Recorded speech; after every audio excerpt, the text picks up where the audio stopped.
Sabe qual a grande diferença entre o ser atleta e o ser um treinador? O atleta, ele se preocupa consigo mesmo e depois com o grupo de trabalho. O treinador, ele se preocupa com tudo, menos consigo.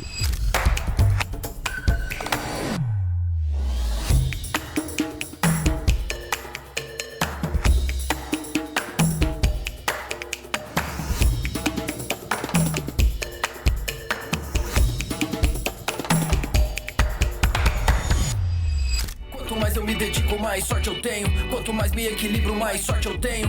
Quanto mais eu treino, é sério, mais sorte eu tenho. Quanto mais eu me dedico, mais sorte. Quanto mais me equilibro, mais sorte. Quanto mais eu treino, é sério, mais sorte eu tenho. Olha o 10 e faixa aí, de volta diretamente de São Paulo, aqui na casa do BTG Pactual. Muito obrigado mais uma vez pelo espaço, pelo cuidado. Sempre um prazer estar aqui, onde eu me sinto em casa também. Obrigado BTG Pactual, obrigado Tecla T. Tecla T que inicia qualquer operação de inovação e tecnologia em qualquer lugar do Brasil, do zero até o objetivo, o sonho da sua empresa. Tecla T. Valeu, Rafa. Pessoal, é o seguinte, nós vamos bater um papo aqui hoje, mas não é qualquer um. Esse cara que vocês estão vendo aí, que eu admiro pra caramba, temos muitas histórias juntos. Professor, treinador, líder. Muito obrigado pelo tempo. Que tá é isso, aqui, gente. que reservou no meio dessa correria. Não é brincadeira, esse calendário de futebol eu conheço ele bem. Do treinador, então, eu nem conheço, mas sei que o Felipe tá falando que, rapaz, é pegado. Obrigado por estar aqui, bater esse papo e com certeza compartilhar aí todos os aprendizados de muitos anos, professor. Dorival Júnior. Primeiro prazer é meu, né? De obrigado. poder estar aqui presenciando aí o desenvolvimento da tua carreira logo depois da finalização, né? De um momento que a gente fala assim, poxa, parece que o jogador de futebol morre duas vezes, né, Diego? Tem essa... Quando você perde os vestiários, é uma coisa assim impactante na vida de todos nós. Até porque você se acostuma, né, durante não só o período como profissional, mas como atleta das categorias de base, né, cada um passando por um desenho de vida, né, interessante.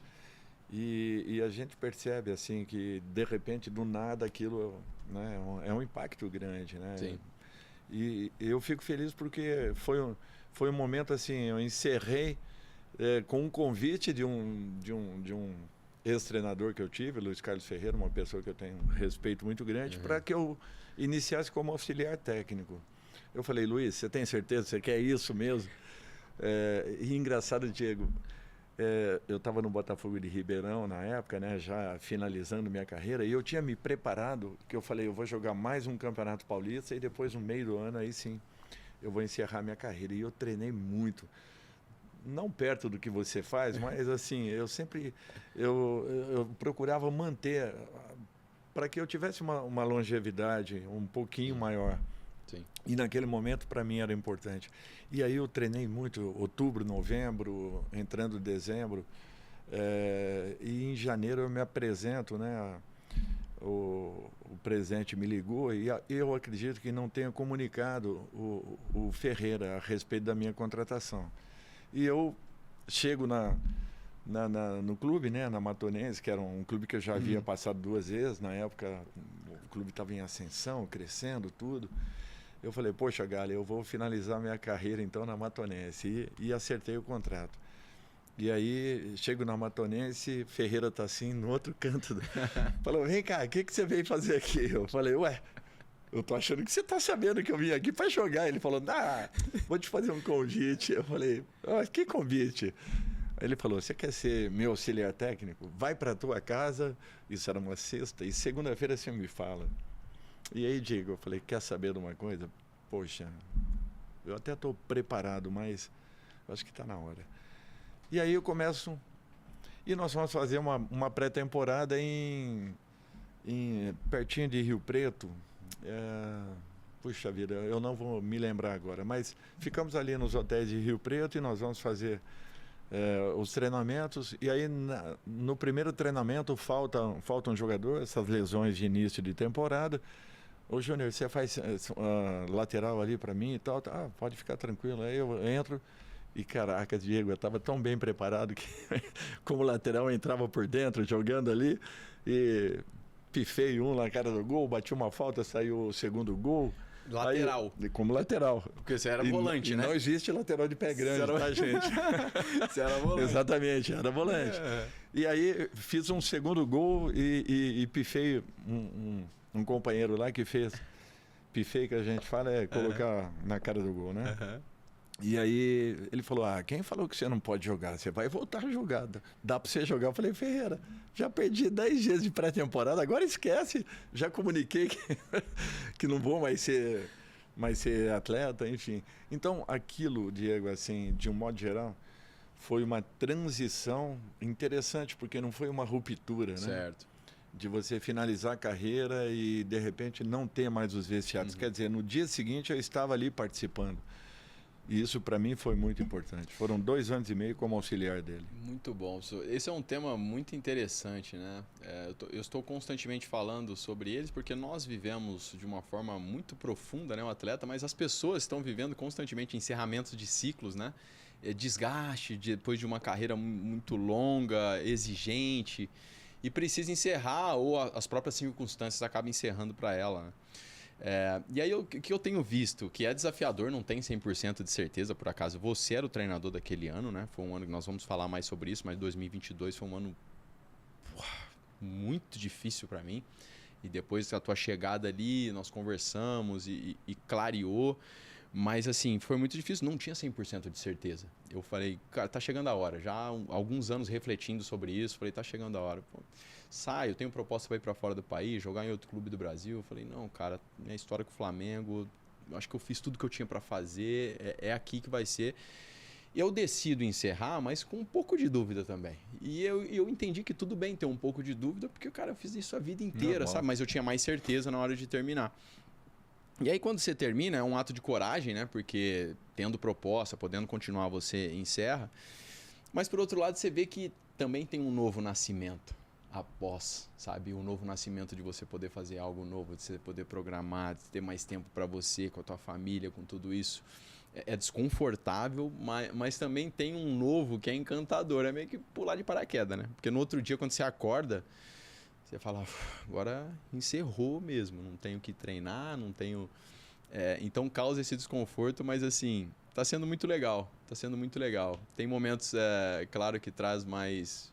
Fica mais reflexivo, mas ao mesmo tempo muitas coisas legais acontecendo, projetos bacanas, aprendendo muito e vendo que o mundo que nós vivemos ele é muito rico, né, professor? Muito. Tudo os aprendizados é para a vida, né? E é um fato interessante, né, Diego?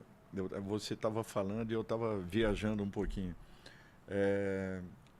Lá atrás, né, quando eu me colocava ainda como um postulante a tentar vir a ser um atleta profissional.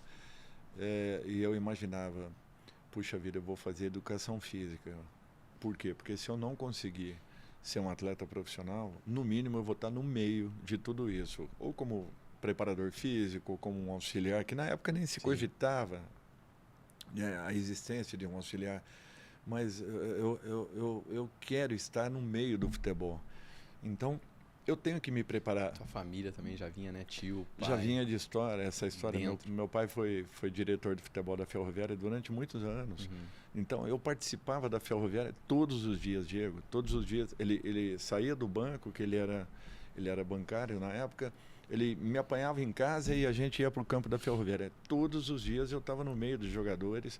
Eu tinha 6, 7 anos, 8, alguma coisa assim. E finais de semana, os jogos mais perto de Araraquara, eu ia no ônibus da Ferroviária, voltava com ele, convivia com os atletas, joguei com atletas que eu praticamente vi iniciando na Ferroviária. Depois de um tempo, vim encontrá-los no profissional da Ferroviária. Olha só que loucura isso. Então, assim, estava no sangue. Aí, as férias, eu vinha para São Paulo no Palmeiras, porque aquilo para mim era um sonho estar ali dentro, convivendo com aqueles jogadores que eu ouvia na rádio, né? Via muito pouco nas TVs, porque antes eram mínimos os programas. E eu me colocava assim, depois como atleta, né? A vida de atleta, 20 anos como atleta. Poxa vida, se eu não conseguir ser um jogador, o que eu vou ser, né? se eu não conseguisse ser um atleta. Então, com 17, eu entrei na Faculdade de Educação Física em São Carlos, 40 minutos de Araraquara, todo dia, e era interessante, Diego, que eu era o primeiro a ser pego pelo ônibus. Então eu morava na outra ponta da cidade, o campo da ferroviária, a gente treinava cedo e à tarde, vinha para casa correndo, chegava, tomava um banho correndo, comer, nem pensava em comer, pegava alguma coisa ali, saía, que o ônibus já passava no quarteirão de baixo, e era interessante, porque eu era o primeiro a subir e o último a descer.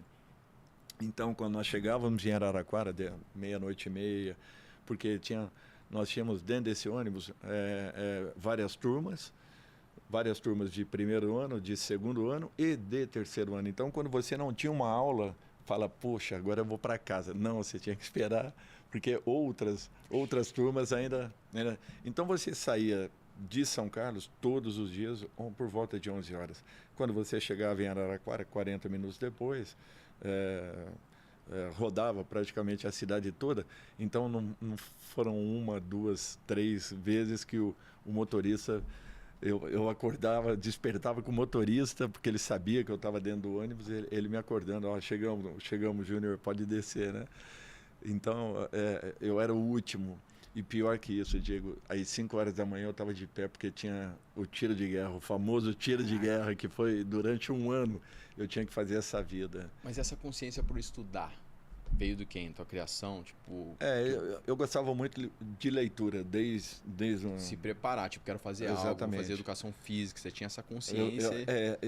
Eu direcionei para a educação física, como eu fiz um curso técnico anterior, o que se chamava ginasial colegial, né? O colegial eu fiz um curso técnico de agrimensura, porque eu estaria no meio do mato, entendeu? Então a minha ligação era com o campo. Uhum. Campo, tanto campo de futebol quanto campo, um sítio, uma fazenda.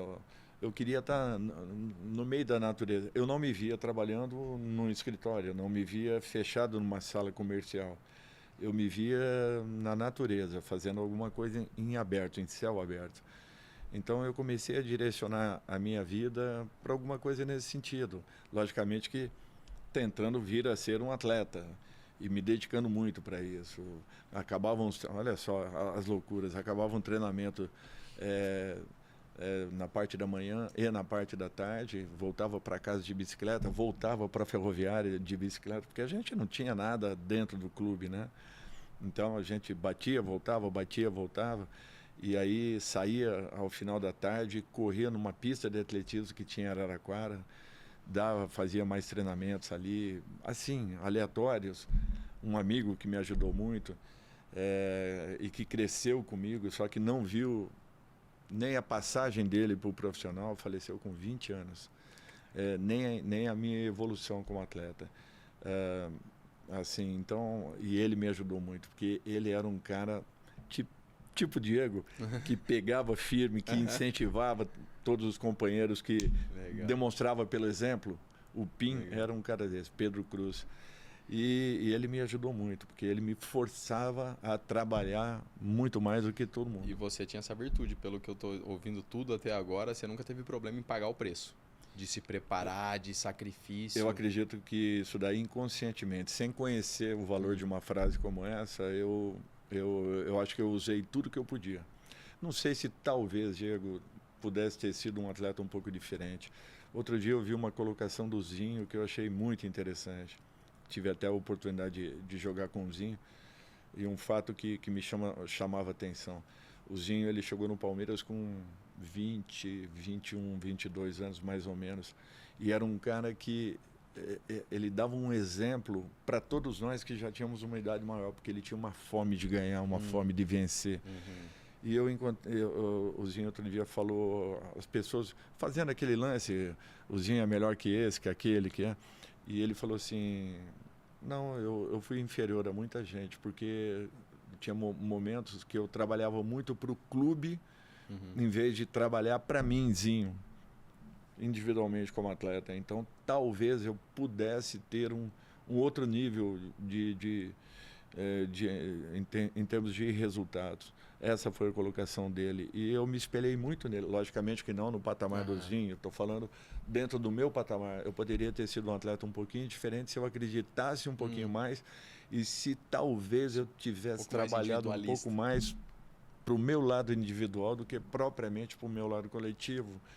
E eu me dedicava muito coletivamente. Talvez isso, Diego, tenha me dado assim uma cancha muito importante para poder vivenciar o que é a vida de um profissional, de um treinador.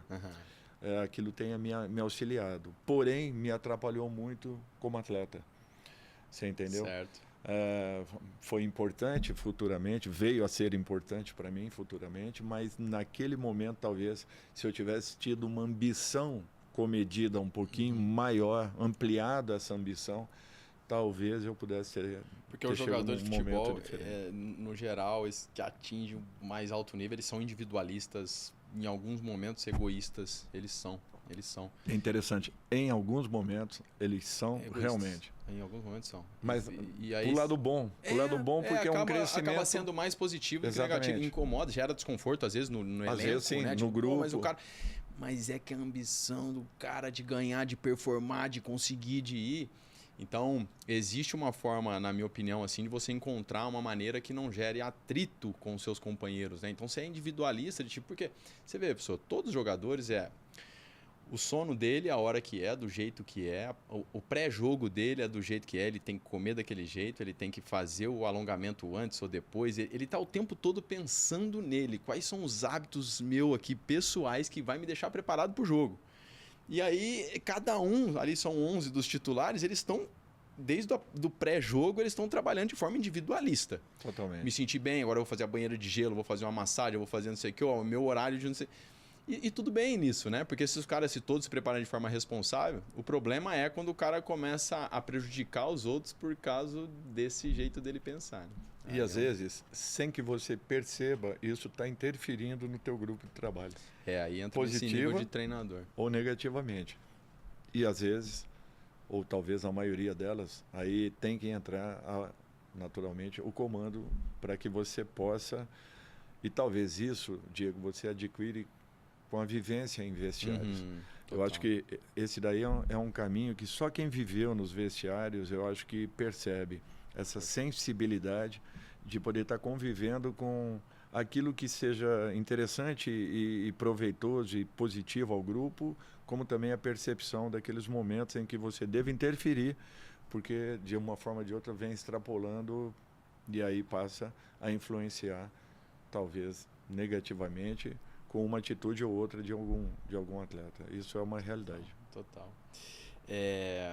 Você, cara, mais de 1000 jogos. Você começou em 2002 como treinador, mais de 1000 jogos, gerações diferentes, clubes diferentes, mais de 20 clubes.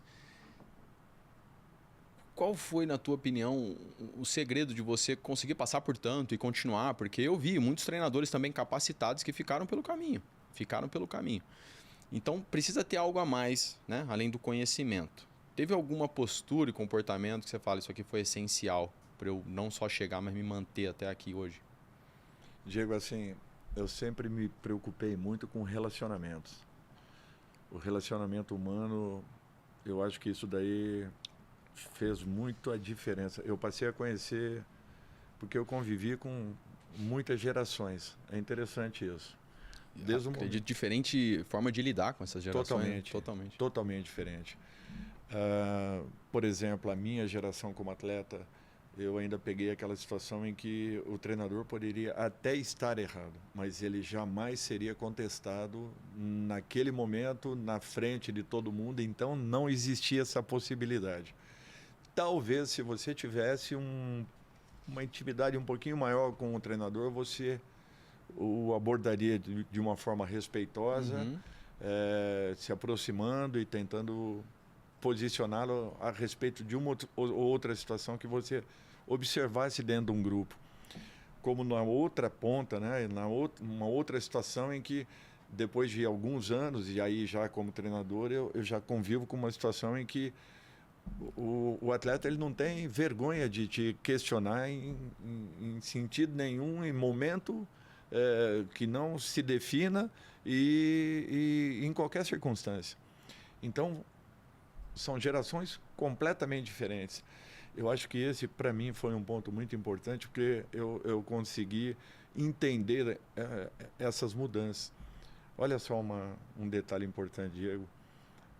Quando eu inicio a minha carreira como treinador, nós tínhamos um treinador, um preparador físico, um treinador de goleiros, um massagista.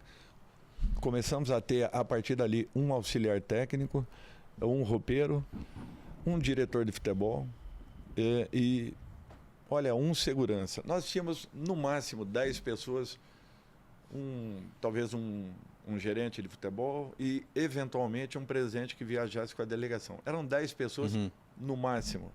Diego, hoje nós temos 40 pessoas que viajam, ou seja, nós temos 23 atletas e 40 pessoas de uma comissão técnica. Então, você tem que aprender, de uma forma ou de outra, a conviver e a ter uma abertura, uma amplitude muito maior do desenvolvimento do seu trabalho. E isso, eu busquei ter um entendimento nesse sentido. Durante 6, 7 anos, eu saí todos os anos, quando começaram a questionar, né, o treinador brasileiro, será que é isso, será que é aquilo? Eu falei, poxa, alguma coisa está acontecendo aí fora que nós não estamos percebendo. Então, como nós nunca tivemos um processo de formação que não tenha sido a vida, até então a minha geração nunca havia tido. A nossa formação foram os vestiários, foi o dia a dia, foi você procurar um curso excepcionalmente, que nunca existiu um curso diretamente ligado à formação de um profissional de futebol.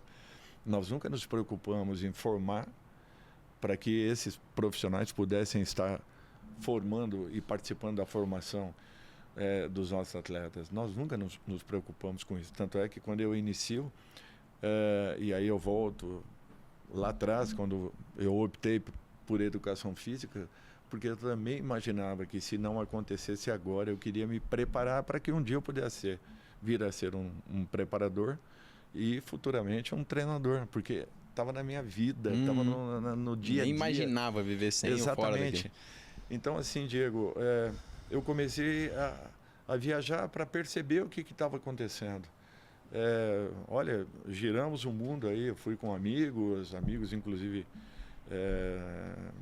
Mancini, Júlio Sérgio, fui sozinho com meu filho, fui sozinho e com meu filho, o Lucas, que trabalha há muitos anos comigo, fui com meu outro filho depois, num outro período, que também é maluco por futebol, talvez ele goste mais de futebol do que eu e o Lucas juntos. Ele está o dia todo antenado em tudo que está acontecendo e nós só aqui no mundo todo, porque ele quer nos passar, a informação chega por ele antes do que talvez no meu aparelho de celular.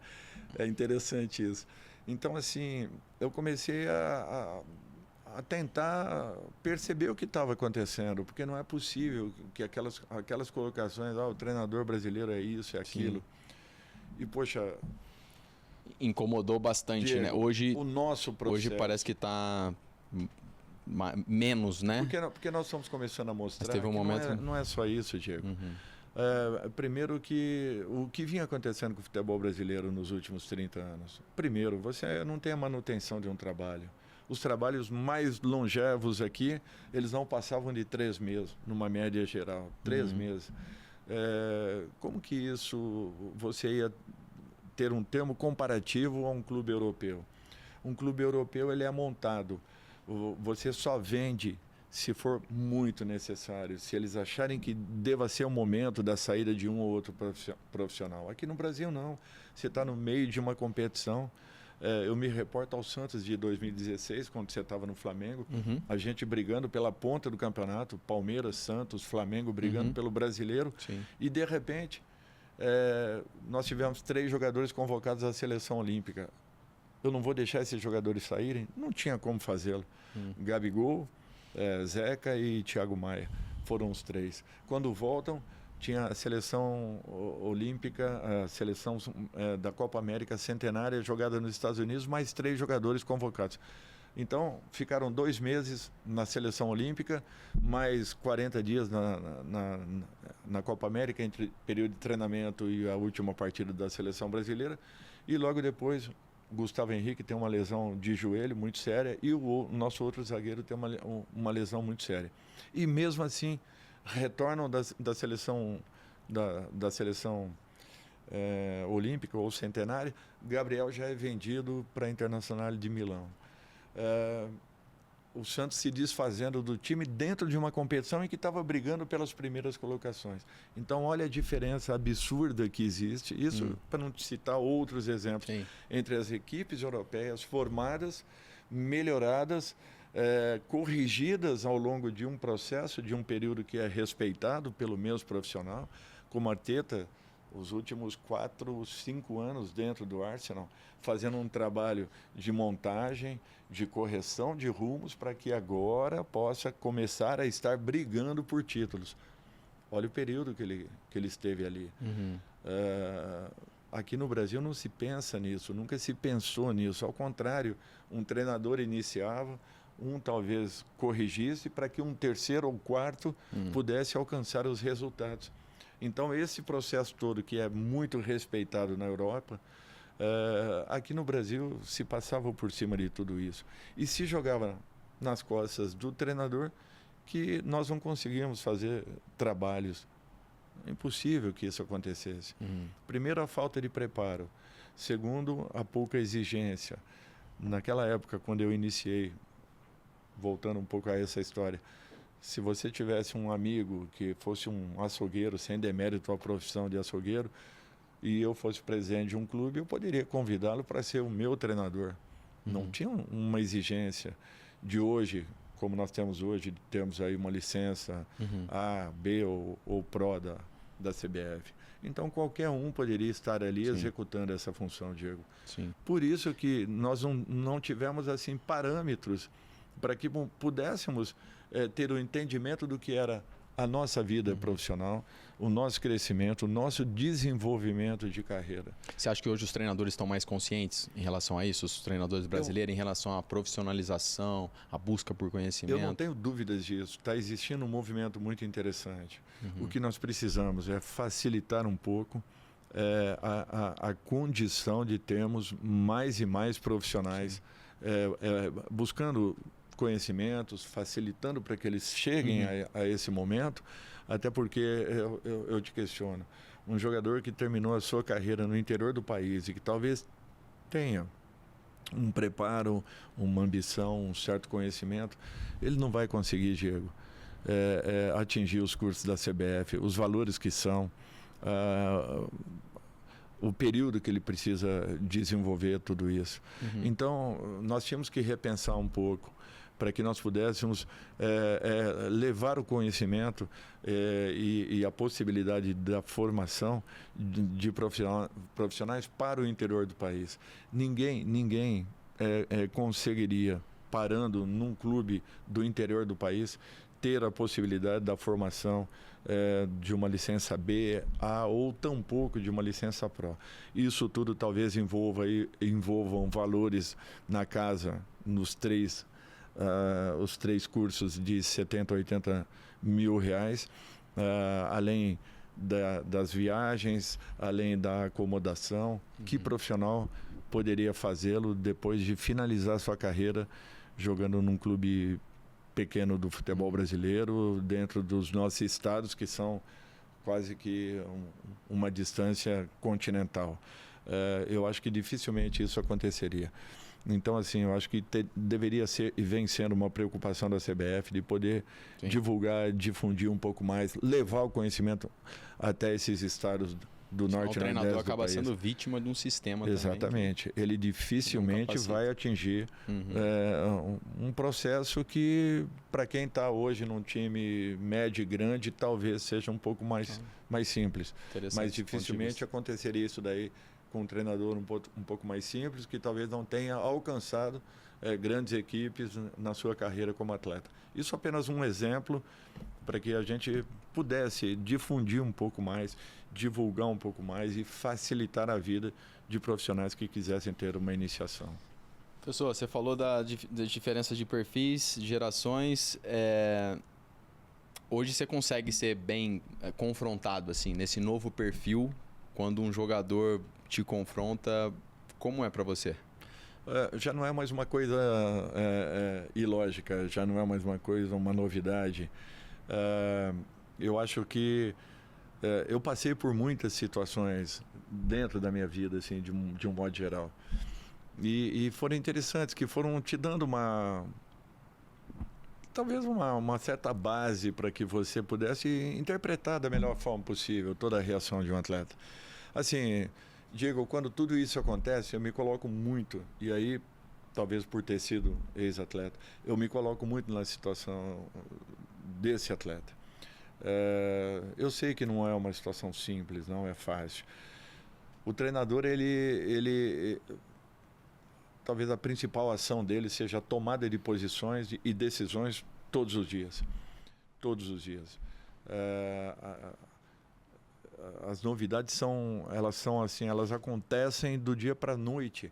Para você ter uma ideia, nessa última partida com o Flamengo, na decisão de um título que para o Corinthians era muito importante, até às 11 horas da manhã eu não tinha noção de com quem eu poderia contar, Diego. Porque nós tivemos uma crise lá complicada, muitos jogadores com problemas, 11 jogadores com problemas, mais 16 pessoas 15 pessoas da comissão técnica, 26 pessoas no total com uma virose muito séria, muito pesada. Eu imaginando que vários jogadores ali não conseguiriam atuar ao longo, talvez nem de 45 minutos, porque estavam realmente muito desgastados. E foi feito um trabalho ali de sexta para domingo, muito interessante. Eu acabei tendo praticamente todo o grupo, não em totais condições, mas já muito melhores, recuperados do que talvez há 10 anos atrás se acontecesse. Então, assim, e ali eu precisava de decisões naquele momento, o que fazer. Tinham 2, 3 jogadores do meu setor. Imagina, uma loucura. Eu pensava, antes de 45 minutos, eu ter que substituir um jogador porque ele não está suportando, não está mantendo o ritmo que a gente precisa e, de repente, caindo. Ele não tendo condições de responder em campo. Uma final e o Flamengo do outro lado, né? Exatamente. Pode. Então, até às 11 horas da manhã eu não sabia o que fazer. Então, você é movido às decisões, às tomadas de posições. E isso, você tem que entender que você está convivendo com seres humanos. Não é você tem ali vários animais e você vai apartar para cada coxa ou celeira ou alguma coisa desse tipo, você vai dividir aquela... Não, são seres humanos, são pessoas que têm sentimentos, são pessoas que estão ali com a família participando, com você tendo conhecimento das famílias, você sabendo quem são essas pessoas e de repente tendo que tomar uma decisão. Sim. Ou positiva ou negativamente, a favor ou contra. Uma coisa é certa, vai desagradar, né? De uma maneira ou de outra, Diego. Você sabe muito bem, um grupo de 30 pessoas, onde 11 atuam, 5 talvez entrem naquela partida. E de repente finalizou a partida. Você ganhou o jogo de 3, de 4, de 5-0. Só que no dia seguinte, a grande maioria que não participou vai estar ali para você poder treiná-los e prepará-los, e de repente esses mesmos jogadores, um deles, ou 2, ou 3, serão a solução do jogo seguinte. Sim. Que atitude tomar? Você fazia bem isso, o teu pós-jogo era muito bom. Realmente é um momento... Mas não é simples. Um momento delicado. Muito delicado. Se o treinador não souber lidar com isso, muito ele delicado. perde muito. Porque a temporada, ainda mais no Brasil, é muito longa. É muito desgastante. Sabe qual a grande diferença entre o ser atleta e o ser um treinador? O atleta, ele se preocupa consigo mesmo e depois com o grupo de trabalho. Se ele for um pouco mais ou menos participativo, mais ou menos atuante. O treinador, geral é assim. O treinador, ele se preocupa com tudo, menos consigo. Então, você vai ver o teu estado lastimável quando você finaliza uma competição, Diego. Né? E aquela Ele partida... envelhece mais acelerado. Exatamente. E aquela partida final, ela vai ser ou um tudo, ou menos que um Forte. nada. Porque se der errado, talvez não tenha valido a pena você ter sido o segundo colocado daquela competição. Porque talvez ela valha menos do que o último que tenha chego. É muito interessante isso. E só no nosso país talvez aconteça. É forte. Você trabalhou com muitos jogadores. E aí eu quero te perguntar, professor, qual o jogador mais desafiador que você teve de lidar entre essas 3 opções? Neymar, Gabigol ou Memphis? Interessante essa pergunta. Eu peguei o Ney no momento assim inicial. E eu acredito que tenha sido bem tranquila. A não ser o episódio da minha saída do Santos, que foi justamente um fato com o Ney, mas que já tinha sido contornado com ele. Não havia mais esse problema. Eu tive o problema com a diretoria do Santos, que não me deixou punir disciplinarmente o Neymar naquele momento. Que seria, na minha opinião, uma punição importante. Porque, Diego, mesmo respeitando e muito a grandeza de um atleta, em qualquer circunstância, em qualquer situação, jamais um atleta pode ser mais importante do que a entidade. A entidade tem que estar acima de tudo e de todos. E ali a diretoria do Santos entendia, por uma série de fatores, que o atleta era mais importante. Então, o meu atrito, na realidade, o início da confusão foi com o Neymar, mas estava solucionado naquele dia mesmo, após a partida. Infelizmente, a diretoria não entendeu dessa maneira. Eu respeitei, tanto é que a nossa quebra de contrato foi feita assim, dessa maneira. Presidente, se o senhor não entender que eu deva dar uma punição ao Neymar, eu não posso mais continuar na frente de um grupo de trabalho. Porque amanhã um outro garoto qualquer vai me questionar no seguinte sentido: Dorival, 1, 2, 12 ou 15 ou 20 meses atrás, porque isso fica marcado, você não teve essa atitude com o Neymar, porque comigo agora vai acontecer dessa maneira. Então, Diego, para mim a disciplina ela é fundamental. E mesmo que dolorida, você tenha que tomar determinadas posições. Eu tinha esse menino como um filho. O Neymar tinha 18 anos, 17 para 18 anos naquele momento. Não dava um trabalho, nunca deu.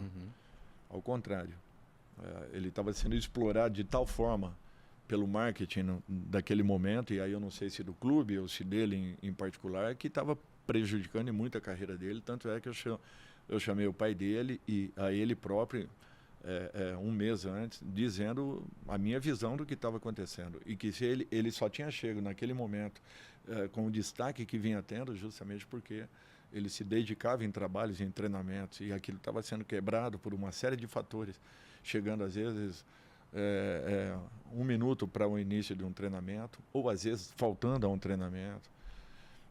Isso com a aceitação, diga-se de passagem, da presidência do clube e da diretoria de marketing.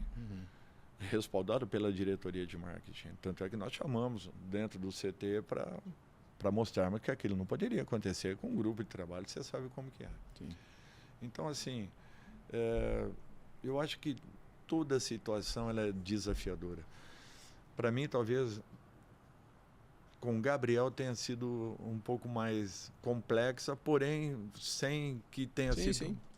Foi muito leve, foi muito... Só Você que acabou eu conhecia, com os 3 assim, tendo uma eu relação. conhecia de anos atrás, quando também era um garoto dentro do Santos. E quando eu cheguei, o Gabriel não vinha sendo titular do Santos. É interessante isso, mas ele não vinha sendo titular. E de repente ele foi percebendo que a gente estava querendo ajudá-lo, auxiliá-lo, e ele tinha um dom natural, e as coisas aconteceram. Com o Memphis já é uma situação um pouco diferente. Eu já pego o Memphis com uma certa idade, já com alguns comportamentos de vida naturais que ele já seguia quando da chegada dentro do Corinthians. Então eu procurei respeitar muito isso, entendendo que eu sempre procuro e sempre fiz isso na minha vida, Diego, ter igualdade de decisões em todas as circunstâncias. E eu pontuei isso a ele. Eu falei, eu não posso te tratar como uma pessoa diferente dentro de um clube onde eu trabalho com um grupo. Você não vai ter um tratamento especial, porém eu vou respeitar aquilo que você definiu com a diretoria do clube, já que na sua chegada isso foi conversado e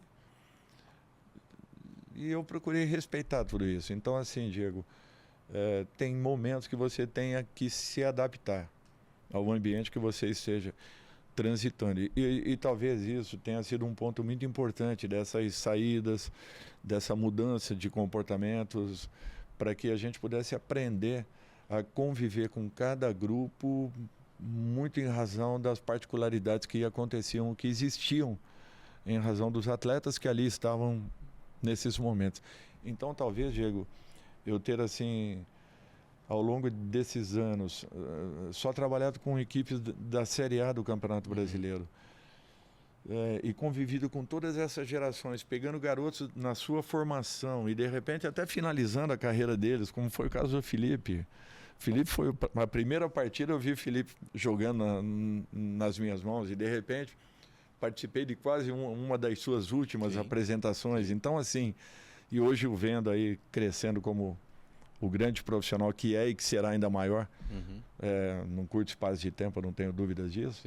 É interessante você ter acompanhado tudo isso aí, o desenvolvimento, né?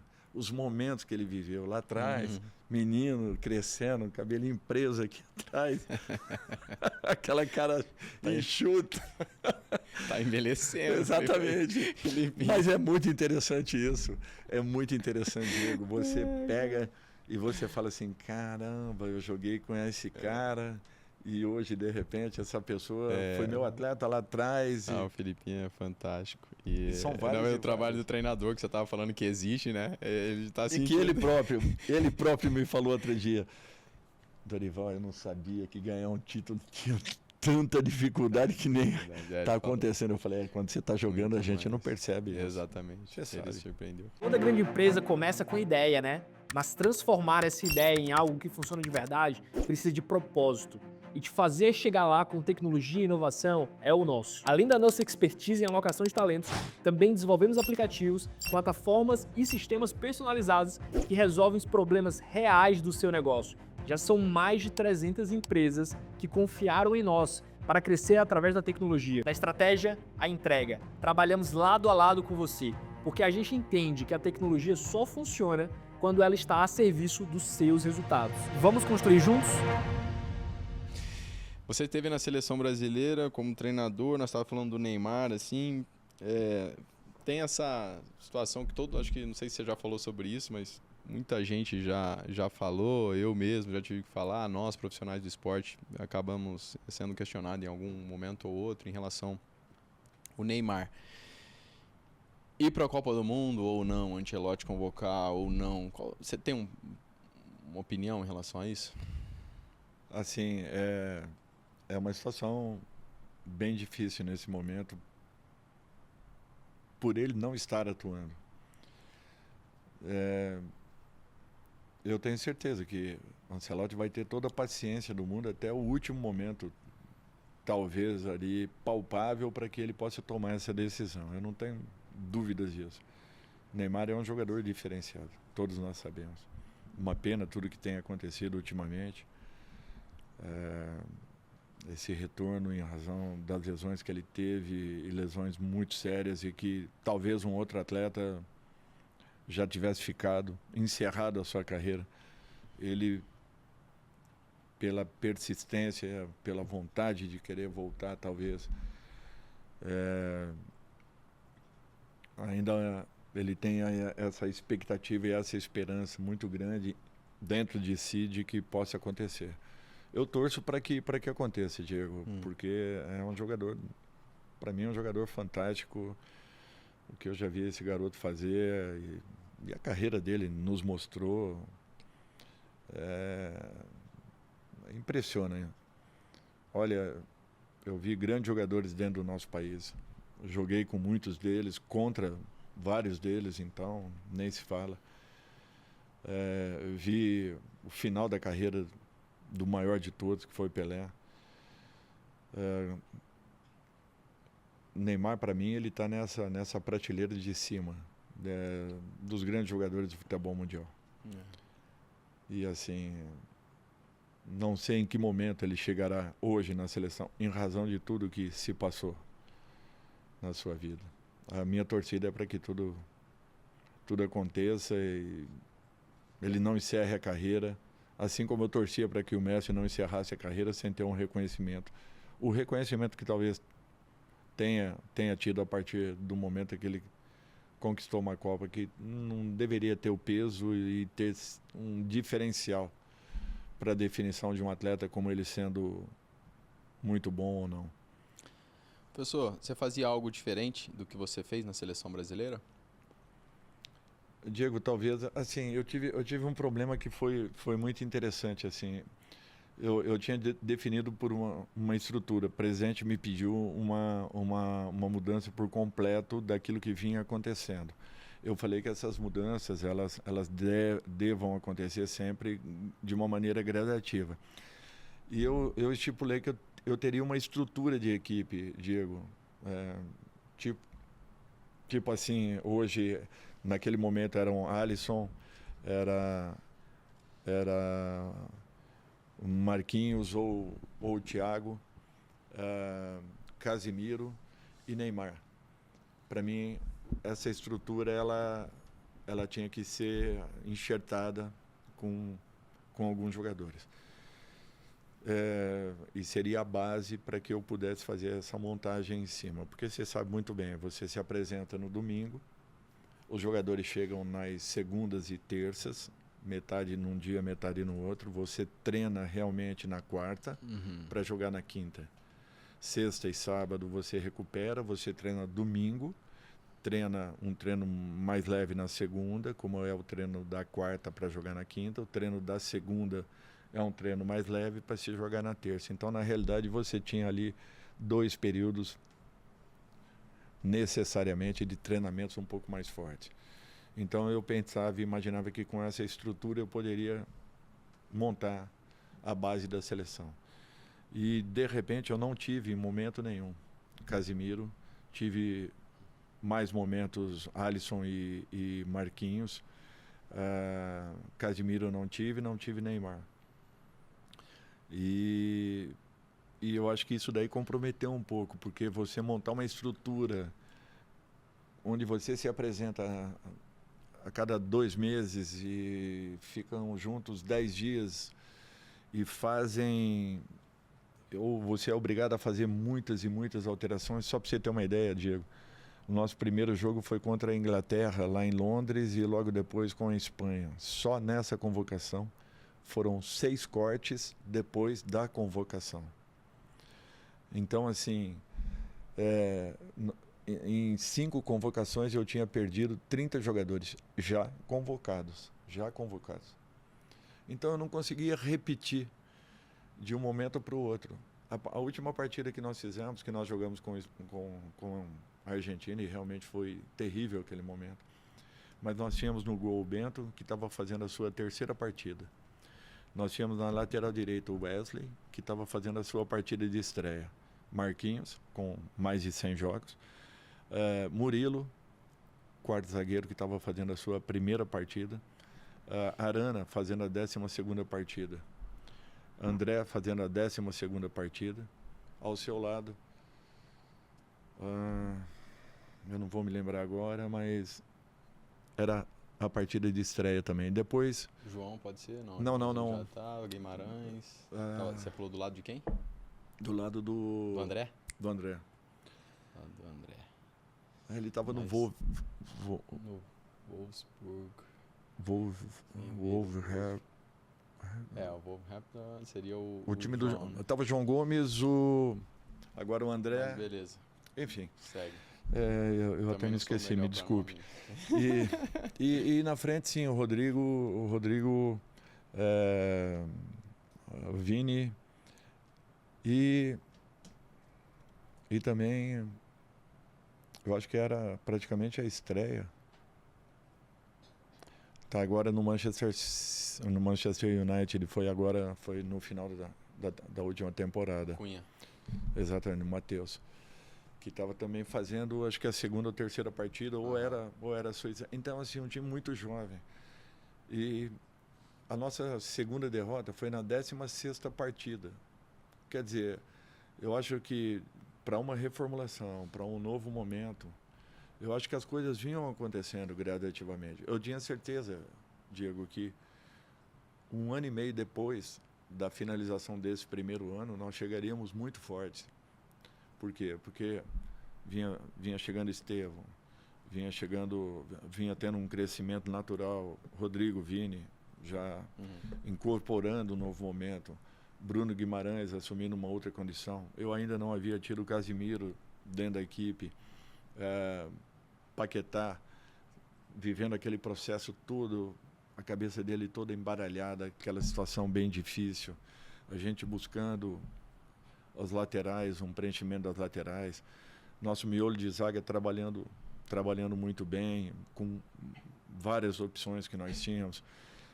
Então, assim, de um modo geral, essa equipe poderia chegar muito forte 1 ano e meio depois, já com esses jogadores com uma outra vivência, esses meninos que estão despontando. Mas a estruturação da equipe nunca aconteceu. Então, talvez nós tenhamos pago um preço muito alto nesse sentido. Além de todo o momento que a CBF vivia, bem conturbado, muitas dúvidas, muitas incertezas, o presidente nunca interferiu em nada, não posso questionar. Eu seria muito covarde se isso eu fizesse, de colocar culpa, dúvidas em cima do trabalho que ele havia realizado. Nós não tínhamos problema nenhum, fazíamos a convocação que queríamos e apresentávamos 5 minutos antes apenas da divulgação. Deixa eu contar uma resenha aqui. Vamos pro Flamengo 2018. Você chegou, Flamengo 2018, e aí foi a primeira vez que eu fiquei no banco. E aí você teve que me comunicar. Você lembra dessa resenha? Da primeira vez que você me colocou no banco? Me lembro, sim. Me lembro vagamente. Mas eu me lembro de algumas coisas. Chegou em 2018, eu tava machucado. Você chegou. Você tava lesionado. Tava legal, lesionado, aí chegou. E a gente tava na 16ª colocação do Campeonato Brasileiro. Você meteu 4-3-3 ali, o Paquetá voando. Nós fizemos 2 equipes, né, Diego? 18 ainda menos, né? 22 você conseguiu fazer mais os 2 times, né? Mas exatamente. de 18 lá na frente... De 18 já foi um pouquinho diferente. E diferente, eu tava lesionado, aí você me chamou na tua sala. Depois que eu voltei, tinha condição de jogo. Eu tava primeiro ali, você, pô, como é que você tá? Tá recuperando? E aí eu, lesão muscular, queria voltar, não Isso deu. mesmo. Aí você falou, calma. Aí 2-3 semanas, o time voando. Aí eu fico à disposição, aí você me chamou na sala. Aí entrei lá, pô, e aí, Diegão? Carreira, pô. Cara, você jogou na Alemanha, aquela época da Alemanha, jogou muita bola. Pô, você sabe que, cara, no Atlético de Madrid, como é que é? Lá o Simeone, cara, e só me jogando aqui, ó. Pô, carreira, pô, você joga muito, você é isso, você é aquilo. É o seguinte, tem que ficar no banco. Foi isso? Foi assim? Eu devo ter contrariado meus princípios. Eu tava rindo. Eu tava aqui. Tu vai ter que ficar no banco. Aí não, pessoal. Aí não. Mas hoje a gente dá risada, né? Porque é um fantasma pro jogador. Eu não lembrava disso. Construiu, me colocou lá em cima. Pô, melhor jogador da Europa. Olha a tua carreira, 12 anos. Atlético, Juventus. Vai esperar um pouco, vai pro banco. O Musão, então. Aquele leriado todo, foi isso? Aí quando você acabou, você falou pro banco. Aí eu transformei já. Não. Pô, Edifilma, você não é um reserva, mas nesse momento o time tá voando. Como que eu ia falar que você era reserva? Aí, cara, aí foi engraçado. Hoje eu dou risada, mas fiquei pé dali. Você lembra? Agora que eu me lembrei, falei, você tava professor, voltando de uma Aí lesão. eu, caraca, falei, não concordo, tinha que jogar, fiquei fora porque eu tava machucado, tava jogando bem, agora o time começa a jogar melhor, tem que jogar. Aí saí dali, eu dei a vida nos treinamentos, aí eu lembro que todo treino você vinha falar comigo, poxa, continua, um pouco de paciência, porque, cara, não tem como, você... E foi bem o momento que a gente fez várias vitórias ali seguidas. Foi. Puta, é verdade isso. Eu terminei como titular, realmente, e você acabou cumprindo lá com, tipo, se performar, se fizer, com essa questão. Eu terminei aquela temporada como titular, mas eu tava hoje lembrando, dando risada. Agora que eu me lembro. Que é uma situação desconfortável, né? Você, naquele momento, a estrela do time vai pro banco. Você acha que foi só com você isso? E Diego? Diego Alves. Ficou bravo, hein? Pois Esse ficou mais bravo. Bem mais. Diegão! Hoje eu passo do lado do Diego e falo assim, Diego, tudo bem? Ai, meu Deus do céu. Mas são situações que... foi... É isso que eu te falo, Diego.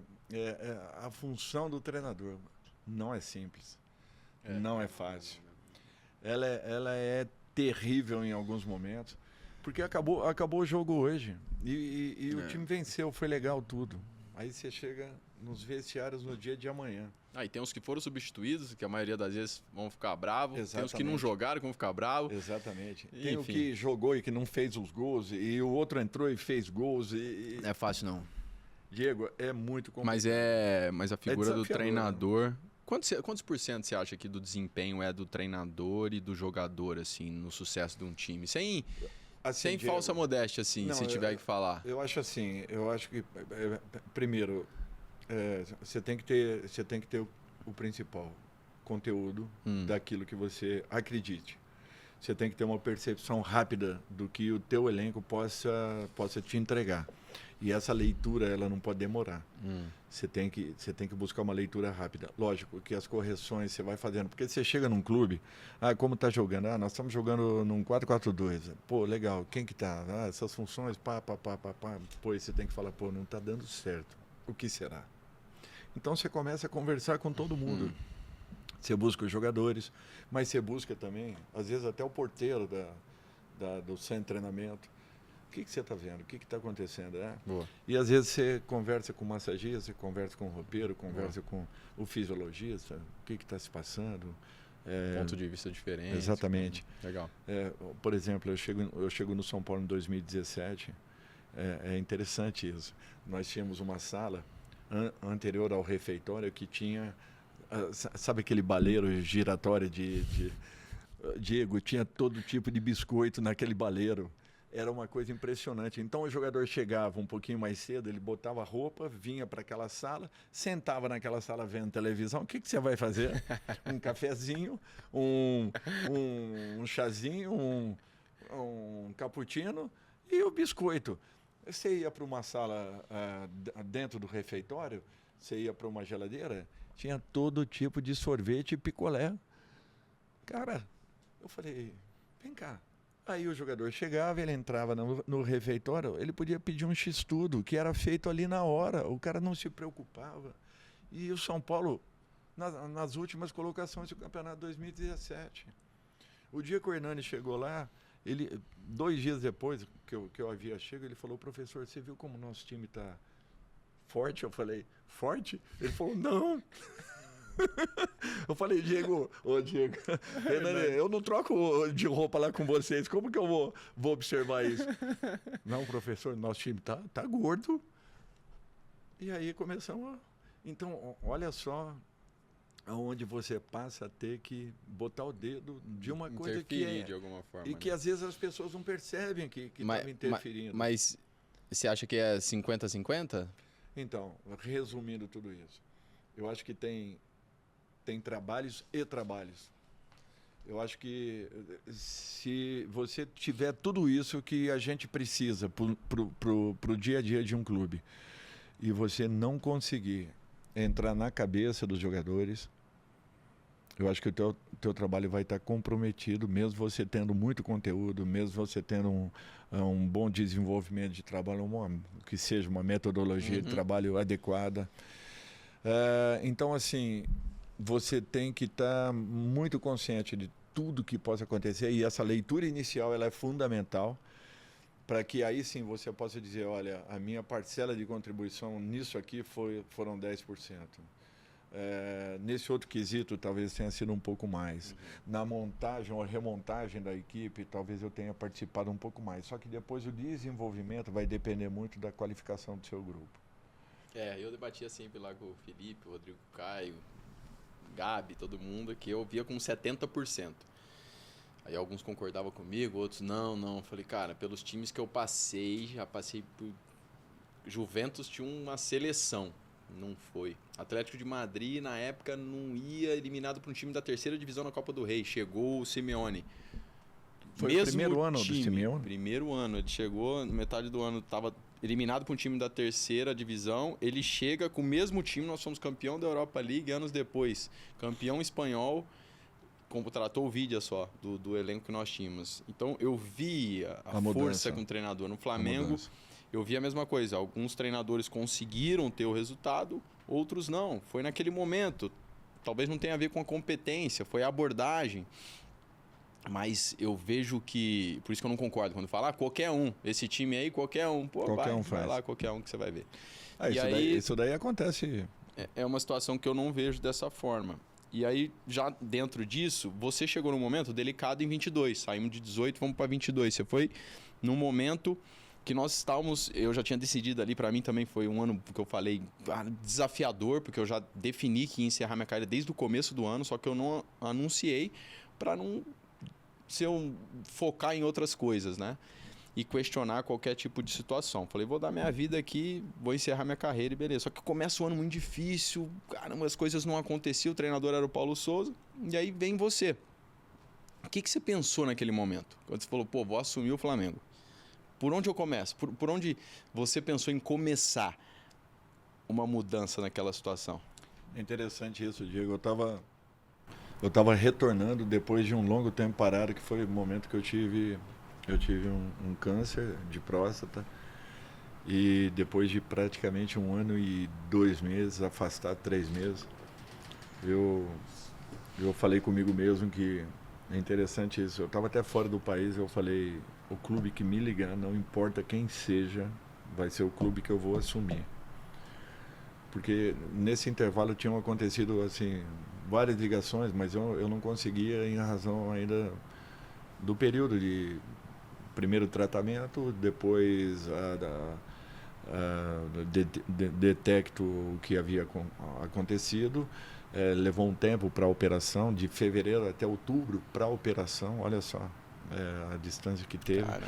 Depois da recuperação, enfim, até que o doutor falou, poxa, agora você está tranquilo aí, pode ficar sossegado. E naquele momento eu falei, não me importa quem seja, se for um time da Série B, eu vou assumir esse time. E coincidiu de ser o Ceará. O Ceará, poxa, tinha sido desclassificado do campeonato regional pelo Iguatu, um clube lá um pouco mais simples, e havia sido também desclassificado na Copa Nordeste. E aí nós chegamos ali, Diego, segunda, terça e quarta, eu tive 3 reuniões com a torcida do clube que estava querendo invadir e conversar com os jogadores. E logo na minha chegada, tentando levantar o astral de todo mundo, poxa, pessoal cabeça baixa. E aquele time vai, logo no início, já a abertura do Campeonato Brasileiro, a gente ganha do Palmeiras aqui dentro, paralela a tudo isso, a Sul-Americana, a gente vai ganhando todos os jogos. Foi a única equipe até hoje que ganhou os 6 jogos da fase de classificação. Não existiu isso ainda nesse torneio. A gente continua no Campeonato Brasileiro bem equilibrado, na 8ª colocação, quando a gente tem aquele jogo lá em Fortaleza, o Flamengo joga lá com Fortaleza. E engraçado, eu fui levar uma camisa pro Paulo, que estava, né, na época. Paulo Souza. O Paulo Souza. Sim, sim. Fui levar uma camisa pro Paulo e ele falou assim, eu tô passando dificuldades aqui, não sei o quê. E quando eu tô saindo, eu esbarro com um dos nossos amigos lá de trás, de 2018, e eles falaram assim, Dorival, eu não sei não, cara, o Paulo não vai se segurar aqui. E eu já ouvi falar que os caras estão de olho no teu trabalho. Eu falei, pô, eu tô numa outra condição, voltando agora, né? E é engraçado, Diego, depois daquele dia, inconscientemente, eu comecei a dar uma olhada no time do Flamengo. Ou calhou de jogos não serem no mesmo dia, depois da nossa partida. E eu comecei a observar, e aí, de repente, em determinado momento, nós ganhamos um jogo lá do América Mineiro, lá em Minas, e o time dá um salto, né? E aí naquela noite eu recebo a ligação. E eu posiciono a diretoria do América. E naquela dúvida, do América, desculpe, do Ceará. Naquela dúvida, porque eu nunca saí de um clube. Eu nunca fiz uma saída assim no meio de uma competição. E por incrível que pareça, naquele momento, foi a primeira vez que eu ouvi meu coração. E ainda saí no dia seguinte de manhãzinha com o Celso, falei, levanta aí, eu quero falar com você. E saí para andar ali em volta do hotel, na Savassi ali. A gente ia dali para Goiânia para fazer o outro jogo, acho que com o Goiás. Eu falei, Celso, aconteceu isso. O que eu faço, cara? Ele falou, ouve teu coração. A hora que ele falou isso, parece que foi o momento que eu falei, pô, eu acho que você tem razão. Eu nunca saí, mas eu acho que é o momento de acontecer. E aí acabou dando certo, fomos para lá, foi aquele jogo lá com o Internacional, lá cheguei lá, vocês estavam todos lá no hotel, nos apresentamos, né, no dia, e naquele mesmo dia eu fui pro banco. Mas você chegou, a abordagem eu achei muito inteligente das conversas que você teve com... Eu acho que foi fundamental. As conversas com os jogadores. E você teve uma participação, talvez você não se lembre, porque mas você teve uma frase que foi muito interessante e marcou para mim na minha vida e na minha carreira, e volta e meia eu lembro da sua colocação. Você falou, professor, de tudo que nós falamos aqui, nós não temos um caminho. Nós precisamos que você nos dê um caminho. Eu falei, se é isso que vocês querem, pode ter certeza que nós vamos chegar. E você foi inteligente, porque, na minha opinião, naquele momento nós estávamos sendo acusados, né, de tipo panela, que tá pensando mais em si do que no time e tudo. E você teve coragem para contrariar tudo isso e falar, não, peraí, o que eu mais preciso tá ali dentro, são esses jogadores, é onde eu mais posso confiar. E você demonstrou toda essa confiança, e aquilo que eu te falei era o que eu acreditava muito, que eu botava a mão no fogo para aquele time, tipo, dar a direção que nós estamos aqui para vencer e vamos dar a vida. E o resultado foi imediato. É interessante isso, Diego, porque eu tive 2 times assim excepcionais nas mãos, que foi o Santos de 2010, que foi montado por nós, porque o Santos tinha feito uma campanha problemática no ano anterior, e aquele time foi marcante na minha carreira, na minha vida. Talvez tenha sido o time que eu tenha visto e treinado. Quem ganharia, o Santos de 2010 ou de 2002? Diego, aquele Santos de 2010 era interessante, era um time que atacava em velocidade, não contra-atacava em velocidade, atacava em velocidade. O time do Flamengo, ele era mais... Não, eu falei o Santos de 2002. Ah, de 2 e 10. 2 e 10, puxa vida. Eu acho que seria um páreo duro. Eu acho que um 2-2. Ou melhor, um 8-8. Porque eram 2 times que faziam muitos gols. Né? Eram 2 times assim alegres, que jogavam para cima, para frente. Sim. Cada um com algumas minúcias, né, um pouquinho diferentes, mas assim... Eu só não sei para quem que o Robinho ia jogar aí. Aí eu não... Meio tempo para cada, talvez. Mas assim, era um time muito interessante. E esse time de 2022, que para mim era marcante. Primeiro, as qualidades que nós tínhamos, a capacidade que nós tínhamos de improviso, a capacidade que nós tínhamos de movimentação de peças.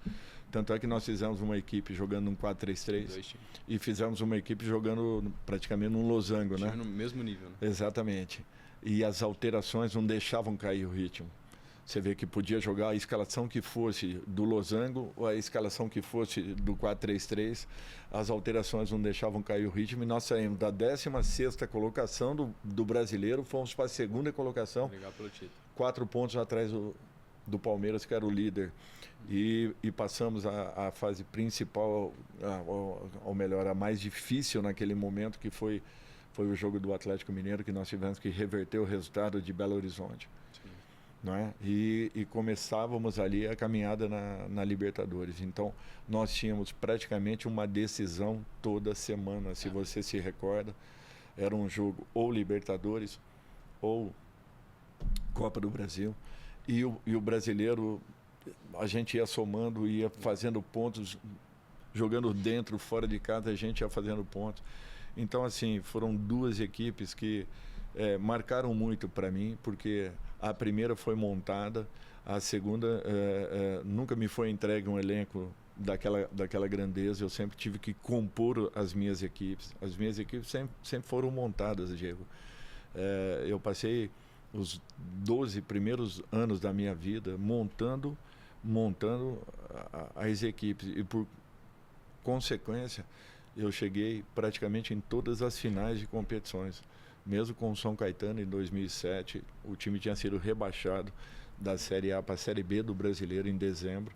Nós remontamos em janeiro e fomos à decisão do campeonato de 2007, tirando o São Paulo, que foi campeão brasileiro aquele ano, dentro do Morumbi, ganhando um jogo de 4-1 do São Paulo, campeão brasileiro que seria naquele ano. E fomos à decisão com o Santos. Então, assim... Passou por alguns processos e... Esses processos, para mim, foram muito importantes. Aí eu pego um time montado, quer dizer, um time com a qualidade que tínhamos de jogadores, e ali, ao meu dispor. Poxa vida, foi só mexer com peças e procurar errar o mínimo possível. Confiou. Eu acho que tentei passar uma estrutura para vocês, algo que vocês acreditassem e aceitassem. A participação dos líderes do nosso elenco foi fundamental e um diferencial. Total. E o que eu acredito muito é que quando você tem lideranças que auxiliem e complementem o trabalho de um profissional, Diego, pode ter certeza que é meio caminho andado para conquistas. E aquele time nos entregou tudo isso. Total. O que é liderança para você? Eu acho que se eu fosse colocar em uma palavra, Diego, eu acho que é a divisão com consciência e confiança. Você divide responsabilidades dentro de um grupo de trabalho, quer seja num pequeno comércio, onde você tenha 2 pessoas trabalhando, mas desde que com funções e comportamentos bem definidos, processos bem elaborados por você, você faz aquilo andar. Caminho. Exatamente, o caminho. Assim como uma empresa com 2.000 ou 11.000 funcionários, como nós estamos aqui dentro de uma empresa que tem esse perfil, 11.000 funcionários, muito bem distribuídos, muito bem orientados, muito bem organizados, com processos bem definidos, os resultados eles acontecem. Fantástico, cara. Pô, que maravilha. Eu passei um pouco aqui, passaria, mas assim, continuaria, mas vamos continuar em breve da próxima vez. Pode ter certeza. Como sempre, muito obrigado. Parabéns pela tua história, parabéns pela tua forma de ser, pelas conquistas, pela resiliência durante todo esse tempo, como nós falamos, diferentes perfis, gerações, e você aí se reinventando, seguindo. Então, assim, parabéns, obrigado. Você é o 10 e faixa de hoje, o 10 do protagonismo, a faixa da liderança. Mas eu quero saber da sua vida, quem é o 10 e faixa da vida do Dorival? Puxa vida. Eu acho assim, eu acho que a minha família é que está à frente de tudo. Mas eu seria muito hipócrita se eu não tivesse Deus na minha vida, e talvez esse seja o principal referencial. Minha família tem uma participação decisiva assim, em tudo, digo, desde o meu pai, meu tio, meus pais de um modo geral, naturalmente meus irmãos, a família. a composição de uma nova família que foi a minha. Eu acho que eles são fundamentais em tudo isso, mas eu acho que o principal, gente, se nós não tivermos uma orientação para que a gente tenha e mantenha os pés no chão, um comportamento sempre digno, com disciplina, com determinação, com muita entrega, pouco reconhecimento, a esperança de pouco reconhecimento, ou a expectativa de pouco reconhecimento, mas de muito trabalho, muita dignidade, eu acho que a gente não caminha, a gente não sai do lugar.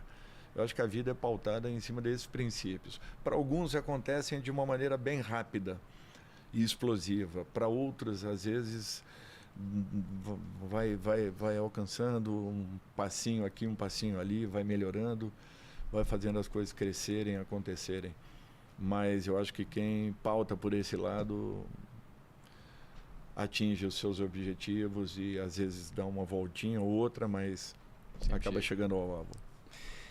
Sensacional, meu amigo. Muito obrigado por compartilhar tanta experiência, pela aprendizados. lembrança, pelo presente.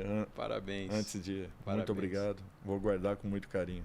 Beijo na família, no Lucas, em todos lá e até breve. Muito obrigado. E só quero deixar aqui um registro.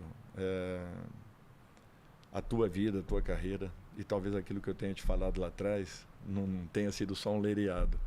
Tenha sido muito, muito honesto da minha parte, porque eu acompanhei, até por me chamou a atenção quando eu fiquei sabendo que você era de Ribeirão, e na época eu estava passando também pelo Botafogo, depois. Mas assim, me chamou muita atenção o teu início de carreira. O Leão, uma pessoa que eu tenho uma consideração, um carinho muito grande, e que naquele momento era seu treinador. Então eu acompanhei muito do desenvolvimento. Eu tive com o Leão 2 anos e meio, ele como treinador, em 3 equipes diferentes. E ele foi assim fundamental também no meu crescimento profissional, por muito que eu aprendi com as suas ações, com as suas relações, com as suas atitudes, até porque eu acompanho a carreira do Leão desde lá de trás como goleiro e tal. E Diego, para mim, você teve assim uma carreira referencial em todos os aspectos. Então são essas pessoas que contribuem para o crescimento da nossa profissão, a evolução dos nossos profissionais, e talvez tenha sido uma perda muito grande você não estar dando sequência, ainda que em paralelo à sua carreira, mas dando sequência dentro das 4 linhas. Você seria um cara, além de muito bem preparado para o desenvolvimento das nossas funções, mas que teria muito ainda a acrescentar ao futebol brasileiro. Quem sabe um dia. Por enquanto eu tô na missão aqui, tô de corpo e alma. Não deixe passar muito tempo. De alguma forma conectado ao futebol também. Muito obrigado pelo também. reconhecimento. Você já fez publicamente algumas vezes também. Eu te agradeço muito. Tenho certeza que é de coração, professor. Muito obrigado. Foi um prazer. Vamos para a próxima. Pessoal, é isso. 10 e faixa. Gostaram muito, né? Eu também. Muito obrigado pela companhia de vocês até aqui. Obrigado, BTG Pactual. Obrigado, Tecla T. Se inscreva no nosso canal, deixe seu like, compartilhe, que em breve estaremos juntos. 10 e faixa. Valeu!